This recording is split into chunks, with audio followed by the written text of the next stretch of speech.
Happy holidays and welcome to Forum Daily's 2022 Holiday Special. I'm Nathaniel Dewick, News Director with Forum Daily.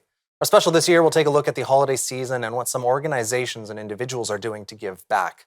Joining us to unpack the situation facing older Canadians this season is Laura Tamblin-Watts, CEO of CanAge, with our anchor Nima Rajan.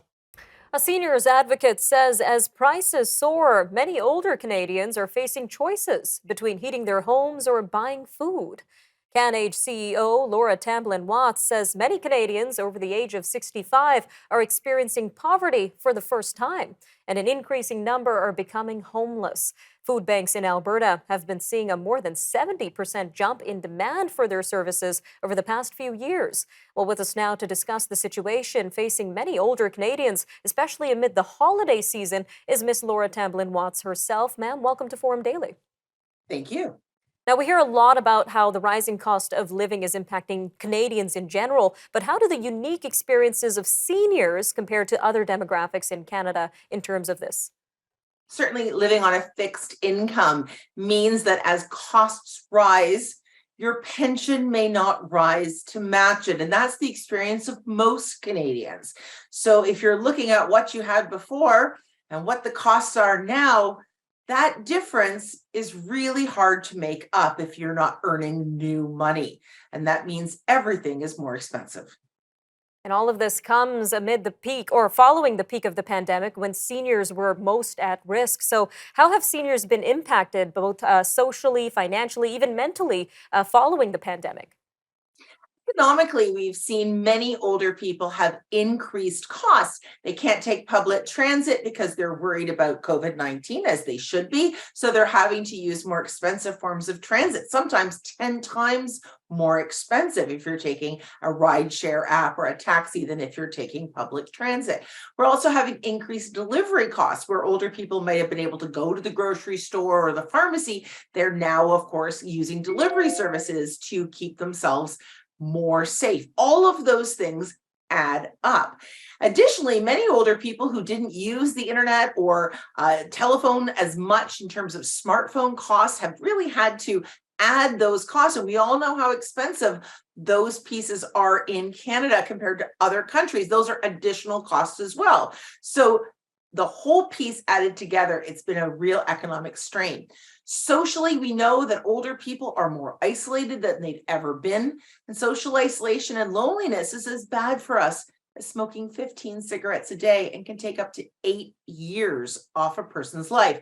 That means increased cognitive impairment as we have less stimulation. It also means increases in concerns about how your body is moving. The less social stimulation you have, also the less physical stimulation you have. And that means older people are going downhill faster than we would ever wish that to happen. Downhill indeed, ma'am. Now, you mentioned many seniors are also experiencing poverty for the first time. So can you tell us a little bit more about this and what this looks like in Canada?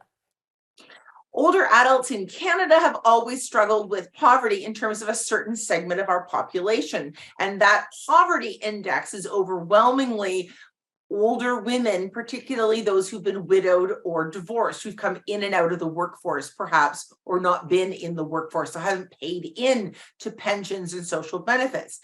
But we are seeing now even couples, perhaps who had a more solid pension or their own savings, falling into poverty as costs of the consumer price index have skyrocketed and the cost of lending now is tighter than ever before. So some people were using debt as a way of getting through, as many of us do.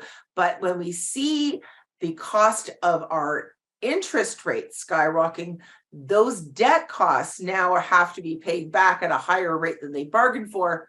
All of this means there's less money at the end of the day. Now, a little over a minute left here, but what sort of immediate supports are available right now for older Canadians who may be watching this right now? In some provinces, and Nova Scotia is a good example, they're actually cutting checks to help older people. There's one-time payments, and those can assist. Some governments, like in Ontario, are playing with tax rebates. And again, money in the hands of seniors are what helps most. Make sure that as you're thinking about coming into tax season, you are keeping your receipts. I know that that sounds like a thing we always talk about, but there's lots of additional tax benefits, caregiving benefits, and disability benefits that you might not think apply to you, but they do. So that can help as well. But I have to say, look out for your neighbor this holiday season. Food banks are skyrocketing in their need and donations are down. An important message right there, ma'am. Thank you again for your time today on Forum Daily. Next, we'll hear from Humane Canada about ways you can give back to your furry friends. Stay tuned.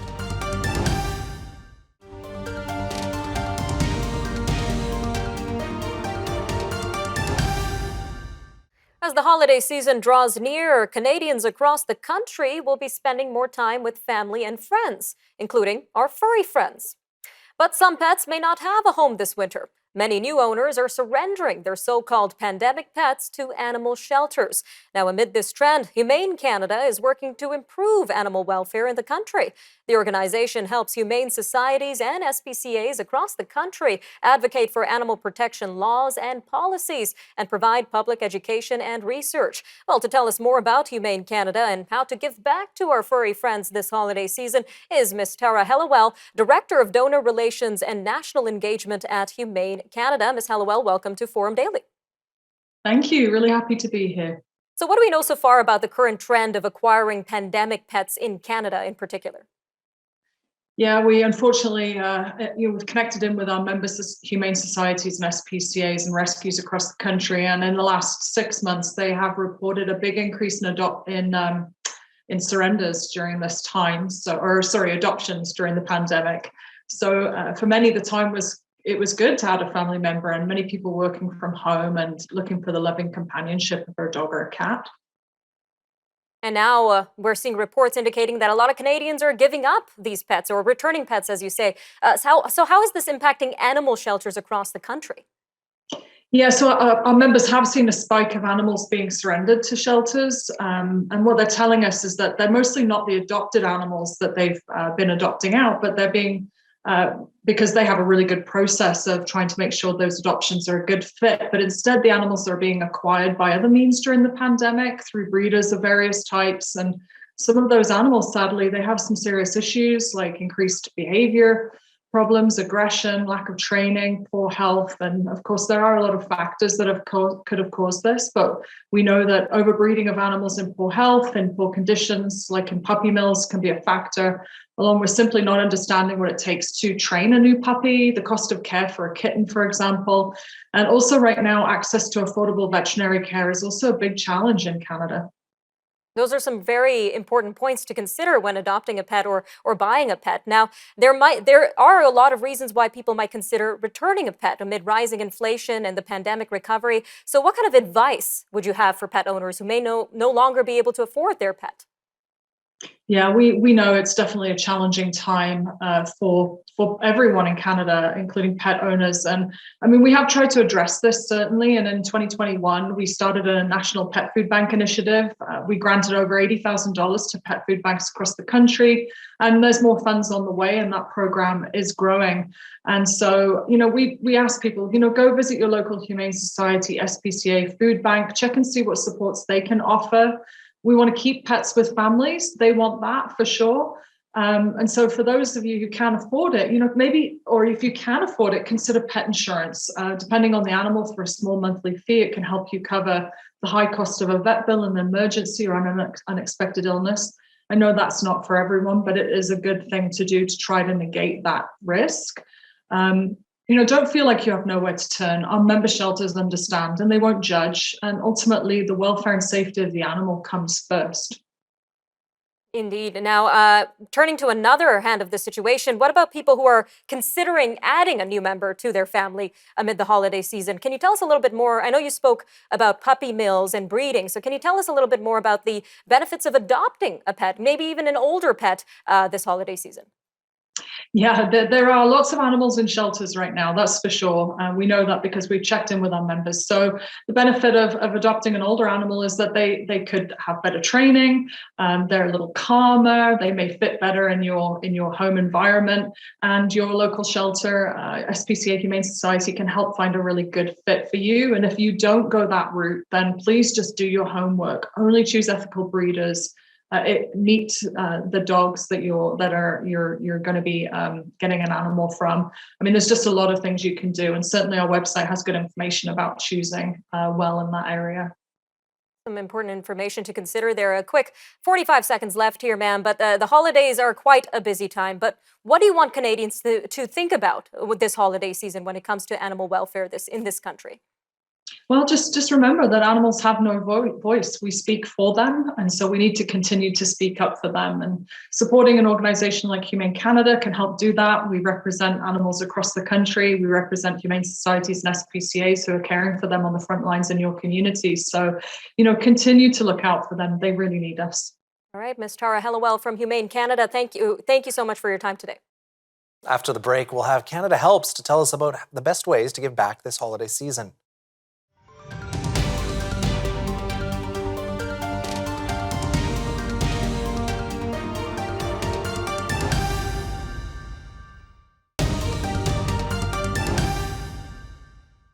It's the time of year when people around Canada and the world get gifting for loved ones and those who may not be as lucky. But how does one go about choosing the right charity to give to, with so many to choose from and with so much need amid these uncertain times? Or maybe you're thinking about fundraising for your own special cause during the holidays. One Canadian organization specializes in connecting donors with their desired charity or cause. Canada Helps says it has facilitated over $2 billion in giving by over 3 million people. Well, joining us now to tell us more about Canada Helps and how it could help you give back during this special season is Nikki Lamont-Chalf, Canada Helps Director of Donor Marketing. Ms. Chalf, welcome to Forum Daily. Thank you so much. How are you? I'm doing great, ma'am. Thanks for your time today. Now, Canada Helps is essentially a charity that connects donors with other charities. So it's a very unique concept. So can you tell us a little bit more about how this works? Of course. So it is an incredibly unique concept. Canada Helps is essentially a charity for charities. And one of our core goals is to connect Canadians easily with access to support the causes that mean the most to them. So donors can access over 86,000 registered charities directly through Canada Helps with multiple ways to, show their support. And as you just mentioned, over our 22-year history, Canadians have donated more than $2.3 billion through our platforms by way of things like one-time donations, monthly donations, running fundraisers, gifting things like charitable gift cards and e-cards, and a few other ways. So generally, as an organization, we're really dedicated to making it as easy as possible for Canadians to make an impact. Now, I know you mentioned you have thousands of charities to choose from. Can you tell us a little bit more about these charities and the causes that they're connected to? Yeah, so it's essentially all Canadian charities. We have two main categories that you can support by, so individual charities and cause funds. For the first option, it's very straightforward. Canadians can access the 86,000 registered charities in Canada and donate to them that are covering areas from food insecurity to animal protection to environmental wellness to education and much, much more in between. And we also have cause funds. So they're a bit newer. It's a very innovative way to give. Your single donation gets to make a very broad and lasting impact by supporting a group of registered charities that are all working towards the same cause. So, for example, you can donate to the Indigenous People Solidarity Fund, and with that single donation, you're supporting multiple charities within that fund who are all focused on Indigenous rights. Sounds like you've got a lot of great options to choose from. So how does one go about choosing a charity to give to? Well, if you go on CanadaHelps.org, it's an incredibly user-friendly website. We have many ways to find a charity. You can browse by charity name or keyword. You can browse by category or thematic area if you know what you want to generally donate to. You can browse by cause fund. And when you find a charity or a cause fund that you're interested in, we also have an about section for that charity's profile, so you can get an understanding of their programming and their organization as a whole. A large part of our mission or our goal is ensuring that Canadians find the right organization to donate to, regardless of what it is. So we've made it very easy for them, or we've tried to make it as absolutely easy as possible for them to make their selection out of any charity in the country. Sounds quite user friendly. Now, are there any charities or organizations in particular need right now in Canada or internationally? Yeah, so that's such a big question. And unfortunately, the answer is honestly most of them. There's such a large need for charitable services right now. We did a recent poll that showed that 22% of Canadians, so 2 in 10 of Canadians, say that they plan to access charitable services to meet their essential needs in the next 6 months. And when we say essential needs, we're talking about food, shelter, clothing. That is a pretty drastic increase from 14% in January of 2022. And when we look at parents, that number jumps up even higher. It's 1 in 4, 27% of parents that plan on accessing these services in the next 6 months. And while that need is increasing, the demands of charities and the cost of their programming also continue to rise with inflation. It's a really scary mix of charities costing more to run their programming, people needing charities more than ever, and people also unable to donate to the degrees that they used to donate to. So if Canadians are looking to narrow down organizations to support to, I'd suggest looking at organizations, local organizations in their neighborhoods, in their communities that provide essential services to Canadians that need those essential services and that are going to be accessing them now more than ever. But I would not want to put giving in a box. I would say if there's a cause that you care about it and you have the ability to donate to anything to the degree that you can. All right, Ms. Chelf, thank you again for your time today.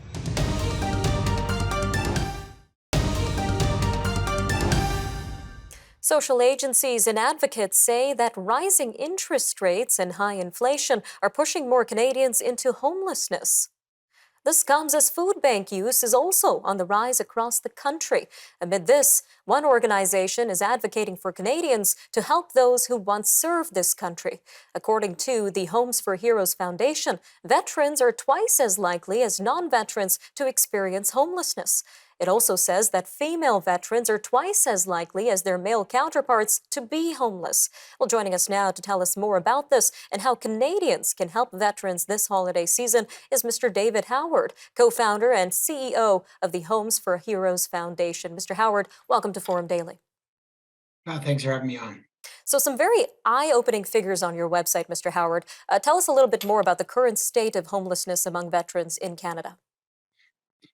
Well, it's getting worse, I have to tell you that. About 5 years ago, the Senate put out a report about 5,000 veterans experiencing homelessness. We think those numbers are more in line with 10 to 15,000 across Canada. The difficult thing is that veterans don't self-identify, and they're doing these counts in shelters. So veterans aren't standing up and say, yes, I'm a veteran, and they're proud individuals that served our country, and they're looking for a hand up here. They're not looking for that handout.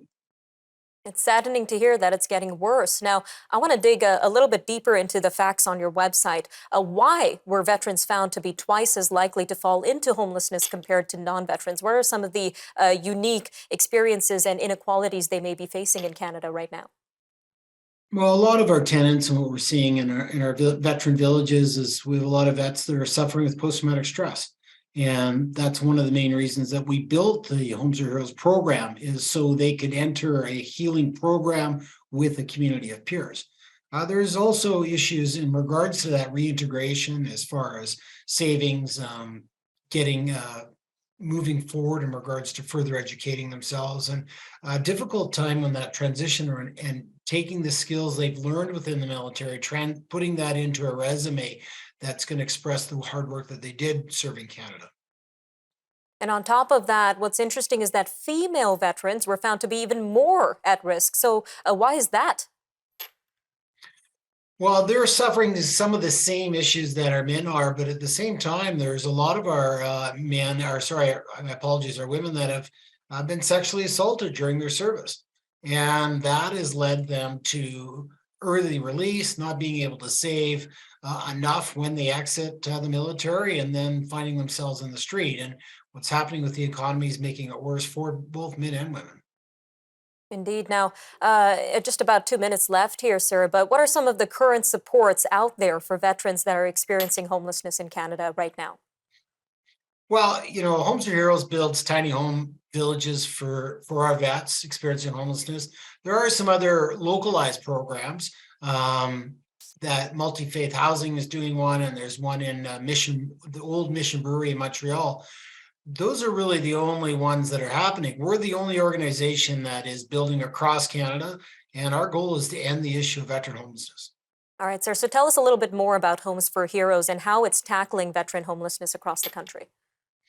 Well, we're building these tiny home villages with wraparound social support. So the key here is the vet that enters the program is entering a program, and they're committing to the program and working with our on-site social workers to change the circumstances that left them to the streets. And then the idea is for them to get back on their feet, start working again if they can, and move out into more permanent housing and make room for our next tenant. So a program that was built by research I did with veterans and built for veterans. All right, just about a minute left here, but how can our Canadian viewers give back to veterans this holiday season? Well, certainly there's donations are welcome to Homes for Heroes. And there's other veteran-focused charities out there. Canadian Legacy Project does amazing work across Canada. Wounded Warriors is another program. Can Praxis is an equine therapy program that has shown some incredible results for post-traumatic stress. Helmets to hard hats is another. But truly, if you can volunteer with veteran organizations, and if you don't have the time and you don't have the funds right now, and money's tight across Canada, we appreciate it. A simple thank you to a veteran that has served. Thank them for their service, their dedication to sign and stand on guard for our country goes a long way. A simple thank you can go a long way. All right, Mr. Howard, thank you again for your time today. Thanks for your interest. I'm Nathaniel Dewick, and thank you for joining us here on Forum Daily's Holiday Special. Stay safe and happy holidays.